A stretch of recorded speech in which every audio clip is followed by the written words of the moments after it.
The janitor was quiet, until the director dared him to translate and regretted it instantly. The office building was always busy.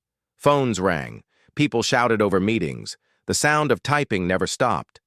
But in the middle of all that noise, there was one person who stayed quiet: the janitor.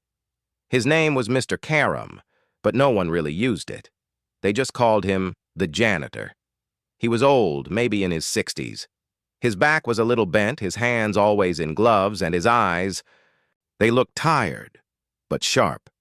He cleaned floors, emptied bins, and moved through the halls like a ghost. People whispered about him. He never talks. Does he even understand English? Maybe he's just weird. No one knew where he came from. No one asked. And he never spoke. The only person who really seemed to notice him was the director, Mr. Mehra. He was the kind of boss who liked power. He wore expensive suits, spoke loudly, and loved being the center of attention. To him, Mr. Karam was invisible, just a poor man with a mop. One Monday morning, something strange happened. The director walked into the main meeting room holding a document. "This," he said loudly, "came from our new international client. It's in a language I don't even understand." He laughed. A few employees chuckled nervously. "This is why I don't trust foreign partners," he joked, shaking the paper. "They send stuff like this and expect us to agree." Mr. Karam was nearby, cleaning the glass windows. He paused. His eyes moved to the paper. Just for a second, the director saw it. "Oh, look," Mr. Mehra said with a grin. "Even the janitor's curious." Everyone laughed. The janitor didn't say anything. He kept wiping the glass, slowly. Mr. Mehra smirked. "Hey, want to take a shot at reading this? Maybe you'll do better than our legal team." Again, laughter. Mr. Karam stopped cleaning. He turned around, slowly, and looked at the director. His face was calm, his eyes cold. Something changed in the room. "Come on," the director said, walking over and holding out the paper. "Translate this, old man." There was silence. Mr. Karam took off one glove. He walked to the table. People watched, half expecting him to walk away. But he didn't. He reached out and took the document. The director raised an eyebrow. "You can read it?" Mr. Karam didn't answer. He looked at the paper. His lips moved slightly. Then, in a voice soft but clear, he began to read, not in English, but in the foreign language written on the page. Everyone froze. The janitor's voice was fluent, smooth, exact. He wasn't just reading the words, he understood them. After a few lines, he stopped. He looked at the director. "This contract," Mr. Karam said calmly, "says that if you agree to their terms, you lose 40% control of your own company." Gasps filled the room. "What?" "The director," said, grabbing the paper. "That's not—" Our translator said. Mr. Karam stepped back. "Your translator missed the hidden clause in Section 3. It was written to trick you. But I've seen this trick before." People looked at each other. Who was this man? The director's face turned red. "How do you know that?" Mr. Karam didn't answer. He turned, put his glove back on, and walked toward the door. One intern whispered, "I think he just saved the company." Another employee said, "I thought he didn't speak English." Outside the meeting room, Mr. Karam picked up his mop and continued cleaning like nothing happened. But something had happened. From that moment on, people looked at him differently. They didn't just see a quiet janitor anymore. They saw a man with secrets, a man who knew more than he showed, a man who could no longer be ignored. And as the director stood frozen with the contract in his hand, one thought ran through his mind. Who is he really? And what else does he know? He was just the janitor, until he spoke fluent words that silenced the room. The office buzzed with whispers after the meeting. No one could believe what had just happened. The janitor, Mr. Karam, the man who never spoke, never smiled, and never looked anyone in the eye, had just exposed a lie in a foreign contract that even the company's legal team missed. People who had ignored him for years were now watching him from behind their screens. They didn't laugh. They didn't whisper insults anymore. They were curious, maybe even afraid. But no one was more shaken than Mr. Mehra, the director. He slammed his office door shut. How did he know that? He asked himself, pacing. Where? Did he learn that language? And why didn't he say anything before? He called the legal team again. Check that contract, and this time do it right. Outside, Mr. Karam moved through the hallway with his mop. Quiet as always. Calm, but something in his posture had changed. He walked straighter now, like a weight had been lifted. Or maybe a mask had been removed. In the break room, a group of employees talked. He was perfect, said Ria, one of the junior accountants. Like, fluent, not even one mistake. I looked it up, said another. That language is from Eastern Europe. He didn't just read it, he understood the legal terms. But why is he working here as a janitor? Someone asked. No one had an answer. That evening, when most people had left the building, the intern named Neha stayed behind. She had seen something in Mr. Karam's eyes, something deep, like sadness and wisdom mixed together. She decided to follow him, quietly. Mr. Karam was on the top floor, alone, cleaning the hallway outside the archives room. Neha hid behind a wall and watched. He pulled out a small key from his pocket and opened the dusty file room. She thought janitors weren't allowed in there, but he walked in like he belonged. Inside, he searched through old files like he knew exactly where to look. Neha took a quiet step closer. She saw him take a folder marked 1999, confidential, and open it. His hands stopped on a photo inside. It showed a younger man, sitting at a university table. He had the same sharp eyes, same quiet look. It was him, Mr. Karam. But not as a janitor. He wore a professor's badge. Neha's eyes widened. He was a teacher? A scholar? Suddenly the old man spoke, not to her but softly to the photo. They ruined it all, took everything I had. But they didn't take what I know. Then he closed the folder and placed it in his coat.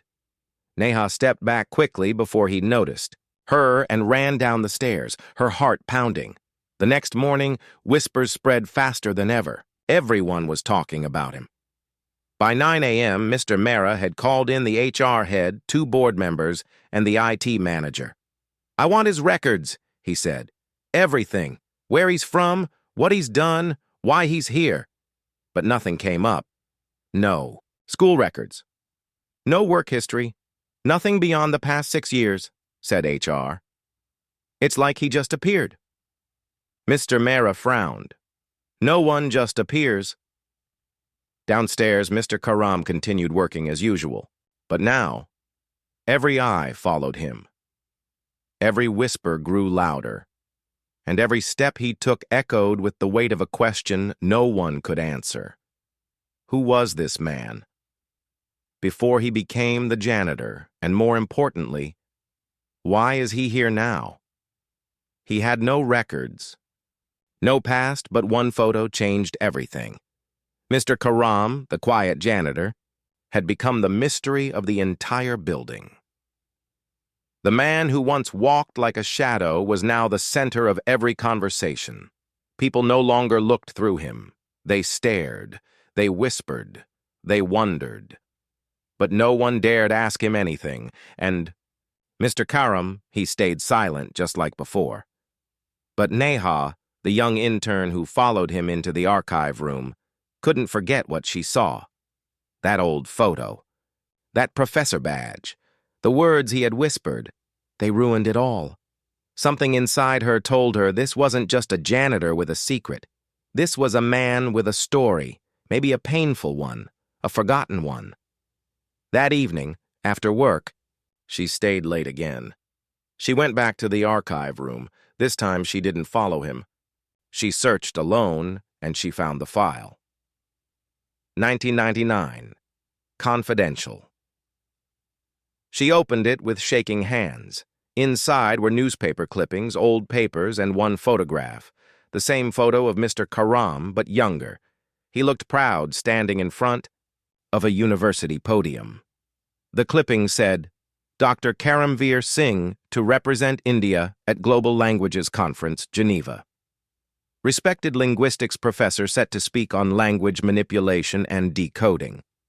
Neha sat down hard. Dr. Karamveer Singh? A world-level professor?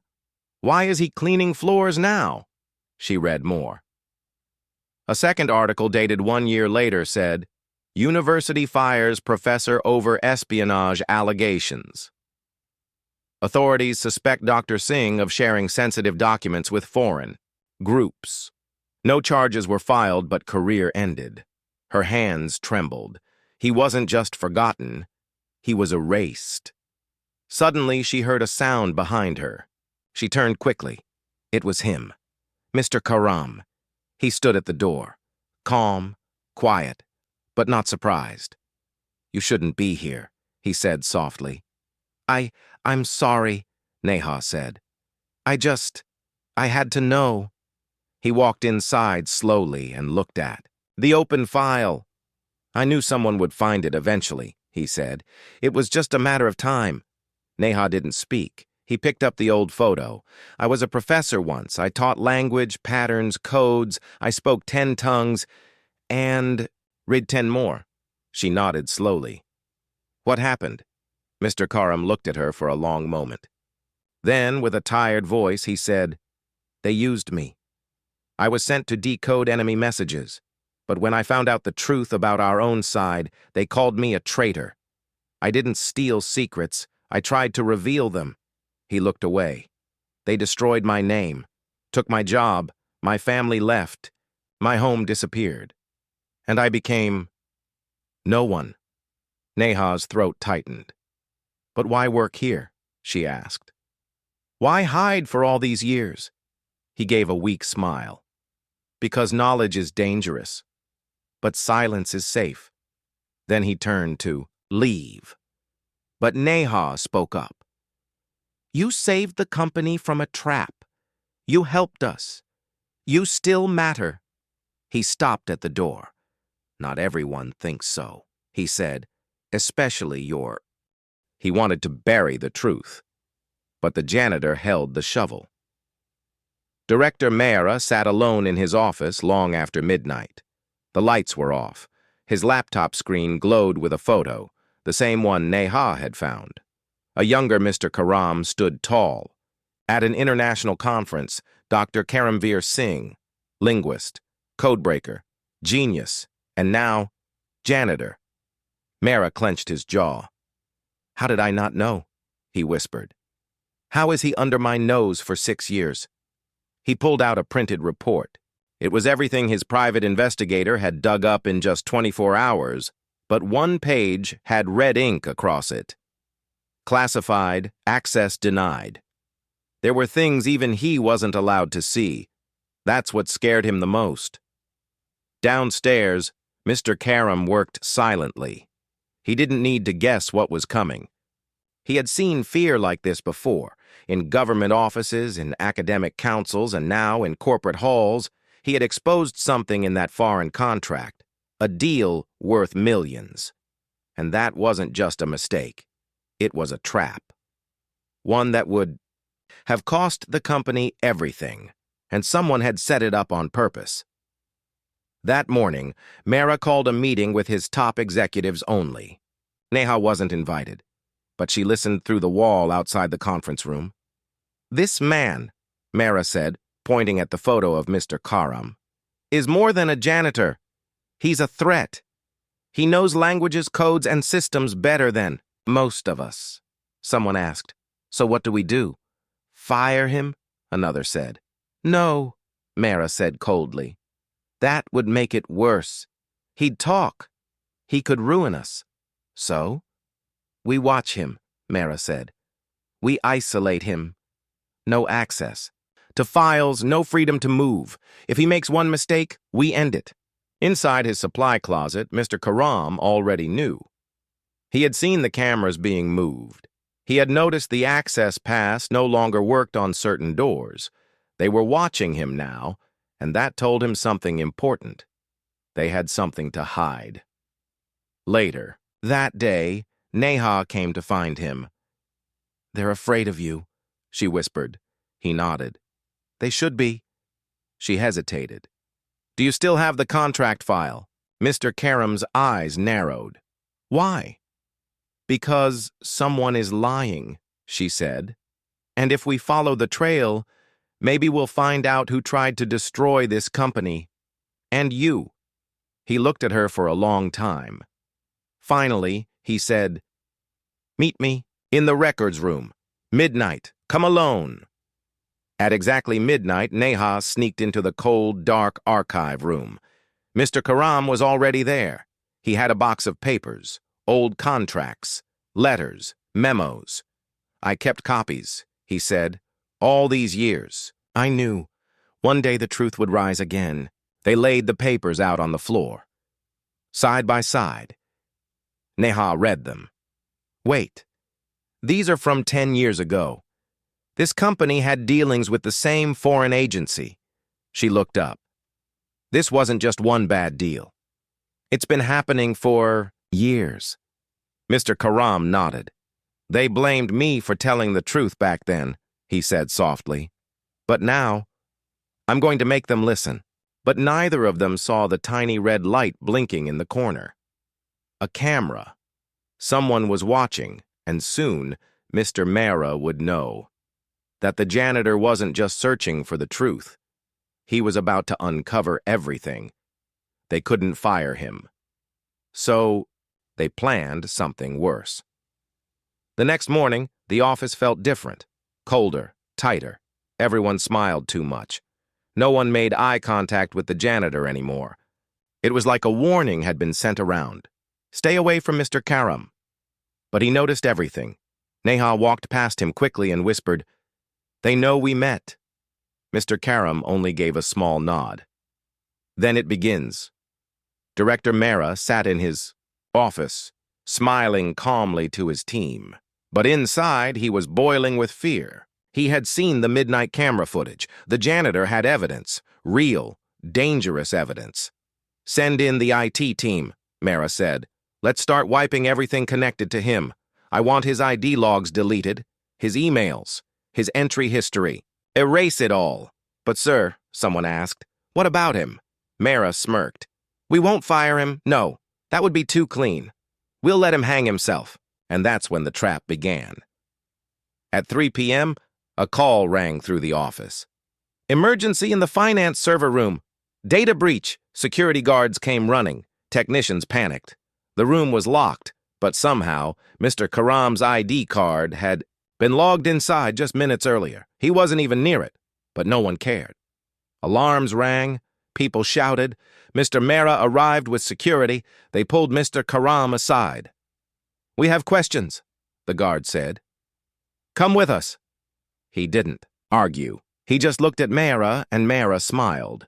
In the small security office, they questioned him. "Why were you in the server room?" "I wasn't," Mr. Karam said. "Then how did your card show up?" "I don't know. Maybe someone used it." "Why would someone use a janitor's card?" He didn't answer, and that's what they wanted. Neha rushed to the security room, but the guards blocked her. "You can't go in." She turned to find help, but everyone had turned their backs. No one wanted to be seen helping the janitor. But Neha was different. She ran to the archives. She still had a USB copy of the contracts, the ones Mr. Karam had shown her. "If they won't listen," she whispered, "then I'll make them." Inside the security room, Mehra leaned over the table. "You've caused enough trouble. I should have gotten rid of you years ago." Mr. Karam looked up. "You tried, but the truth doesn't die just because you ignore it." Mehra's face turned red. "You think anyone will believe you? You're just a janitor now." Mr. Karam leaned forward slowly. Then why are you so afraid of me? There was silence, and then a knock. The door opened, and the head of the board walked in, holding a tablet. Behind him was Neha. The board member looked angry. He spoke sharply. I just received a very interesting email with copies of contracts and a list of names. Mara's face went pale. Where did this come from? The board member asked. Neha answered. From the janitor you tried to bury. The board member looked at Mr. Karam. Is it true? Were these deals real? Mr. Karam nodded. They were, and they still are, hidden in plain sight. The room fell silent. Mara tried to speak, but the board member raised a hand. We'll discuss this, all of it, internally. He looked at the guards. Let Mr. Karam go. They stepped back. Mr. Karam stood slowly, calm, silent. But inside, he knew this wasn't over, because powerful people never fall without a fight. And the truth was still only half revealed. They thought it was just a contract, but it was a warning. After the security room incident, Mr. Karam returned to his usual duties. He picked up the broom again, wiped the same floors. But his mind was working faster than ever. The files Neha had shared with the board were only the surface. Mr. Karam knew there was more, something deeper, something coded, something even the board hadn't understood yet. That night, he sat alone in the storage room. Old files lay open in front of him, printed contracts, foreign emails, company letters. And one line kept repeating in every document, always at the bottom in a strange pattern. Neha entered quietly, holding tea. You haven't slept? He shook his head. They used a cipher. She looked confused. A what? A hidden code, he said softly. It's buried inside these papers. Not just words, but symbols, patterns, phrases repeated in strange ways. It's not a contract, it's a message. Neha sat beside him. What kind of message? He didn't answer right away. Instead, he pulled out an old notebook. It was from a time long before he became a janitor, a time when he worked on secret government projects, where one wrong word could start a war. He began writing, translating the repeating phrases. After a long silence, he looked up. It's not about money, he said quietly. It's a cover-up. These deals weren't just illegal. They were hiding something bigger. Neha leaned closer. Like what? Mr. Karam's voice dropped to a whisper. Data smuggling. Across borders. Hidden inside legal documents. She blinked. Like spying? He nodded. Information was moved from one country to another. Inside harmless-looking contracts. Company names. Employee lists. Even cleaning schedules were fake. They were used to pass secret intelligence. Neha stared at the pages in shock. And our company is involved? Mr. Karam's face turned dark. Yes. And someone high up knew about it. Maybe even more than Mara. The next day, the board called Mara for questioning. He looked tired, nervous, angry. You're blaming a janitor over made-up stories? He snapped. But the board member placed a paper on the table. The same coded document Mr. Karam had translated. We had this checked by a former intelligence officer, he confirmed. It's real. Mehra went silent. Then he stood slowly and walked to the window. I didn't create this, he said. I was told to keep it going. By someone above me. Who? The board asked. But Mehra only smiled bitterly. You wouldn't believe me. Back in the archive room, Mr. Karam found something even worse. An old contract, dated 7 years ago, with his own name on it. Not as a janitor, but as a witness, a signature he didn't remember writing. They used my name, he whispered. They forged it. Suddenly he understood. They had destroyed his career, erased his name from the academic world, not because he made a mistake, but because he knew too much, and now they had tied him to the scheme, just in case they needed a scapegoat. Neha looked at him. "What will you do?" Mr. Karam closed the file and stood up. "I'm done hiding," he looked her in the eyes. "It's time they remembered who I really am." But outside, in the dark corners of the parking lot, a man in a black coat made a call. "He's getting too close," he said. A voice on the other end replied coldly, "Then handle it, before he speaks again." They called him just a janitor, until the truth finally came out. Mr. Karam walked into the building like he did every day, same uniform, same mop in hand, but something had changed. This time, he wasn't afraid. He had spent the night preparing everything. The files, the hidden codes, the real evidence. Now it was time to show the world who he truly was. Upstairs, the board gathered for an emergency meeting. Mehra had vanished. His office was empty, his phone was off, and his computer had been wiped. "They're covering their tracks," Neha said. "He's not the only one. Others are involved." The chairman looked at her with tired eyes. "Then we need help, real help." That's when the door opened, and Mr. Karam stepped in, not with cleaning tools, but with a briefcase.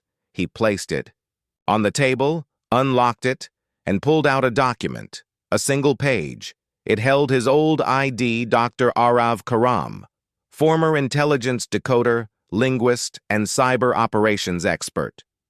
Everyone stared in silence. "You were a doctor?" the chairman asked. "I was part of the government," Karam said quietly. "But they erased my record, framed me, made me disappear." He took out more documents, contracts, emails, flight records, and digital maps, all decoded, all linked. "This company is being used," he said, "to send secret data through fake business deals. I found the whole network, and I found who started it." He pointed to the screen behind him. A face appeared. Not Mehra, but the chairman himself. The room froze. The chairman's face twitched, but he smiled. "You've got some nerve." "I've got proof," Mr. Karam said. Neha stepped beside him. "So do I." Security entered, but not to arrest Mr. Karam. They stood behind the chairman. "Sir," one of them said, "you're under investigation." As the chairman was led away, he turned and said coldly, "You don't know what you've started, Karam." But the janitor, "No, Dr. Karam," simply replied, "I'm just cleaning up, like always." Outside, as the sun rose, staff gathered in silence. The news spread. Fast, the janitor wasn't just a janitor, he had been a hero, a silent guardian, a man who watched everything until the moment he struck. Reporters called. TV vans arrived. Everyone wanted to know one thing. "Who is he really?" Neha answered with a smile. "He's the man who saw the truth while sweeping the floor. The building is clean, but the war has just begun." The news spread fast across the city. The quiet janitor, Mr. Karam, was not who people thought he was.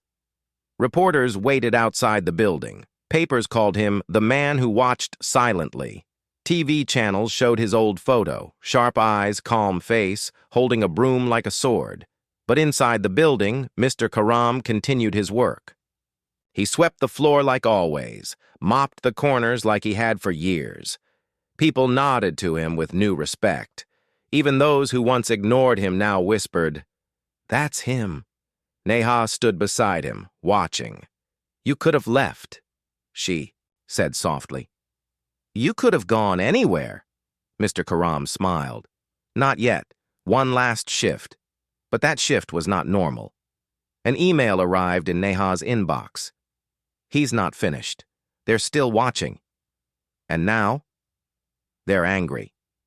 Attached was a list of names, important people in the city, CEOs, government officers, all connected to the secret data network Mr. Karam had uncovered. Neha rushed to the storage room. "Karam, we're not safe. They want to silence you again."